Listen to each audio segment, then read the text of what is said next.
মনে করো ক্যালসিয়াম পাইলাম না, আমেসার ট্যাবলেট পাইলাম না, ভিটামিন নাই।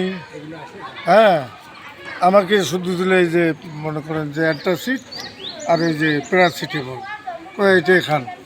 আমার রোগ হলো একটা, সে ট্যাবলেট যদি না পাই, এগুলি খেয়ে পেট ব্যতিক্রম হয়ে যাও। আমরা তো গরিব মানুষ, পয়সা না থাকাতে তো সরকারি হাসপাতালে আসে, তাই না? এখন যে ট্যাবলেটগুলোর প্রয়োজন সেগুলো যদি আমরা না পারি, তা কেমনি আমরা এই সরকারি হাসপাতালের উপরে নির্ভর করবো বা বিশ্বাস করবো? টাকা পয়সাও নাই যে আমরা ফার্মেসি কিনবো। হ্যাঁ, দিন যাপন কর। ক্যালসিয়াম চাচ্ছি, তারপর আমেসার ট্যাবলেট চাচ্ছি, ভিটামিন চাচ্ছি। হ্যাঁ, ওগুলো বলতেছে যে নাই। তারপরে আমার চোখের সমস্যা, ড্রপও নাই। এগুলো ওষুধ নাই, এগুলো ওষুধ নাই, আসে না। বললো যে এগুলো আমার কাছে নাই। হ্যাঁ, এই যে বলের বয়সে যে স্বাস্থ্য ও পরিবার কল্যাণ কেন্দ্র আছে, এগুলো ওষুধ আসে না।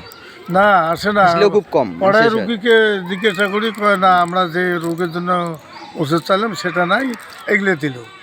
তো এগুলো এখন কি কি নিচ্ছেন এখানে? এখানে নিচে আমি ওই যে গ্যাসের ট্যাবলেট আর এই যে জ্বরের ট্যাবলেট আর কি, এটাই, আর ছাড়া কোনো ওষুধ নাই। ঠিক আছে, বলেন।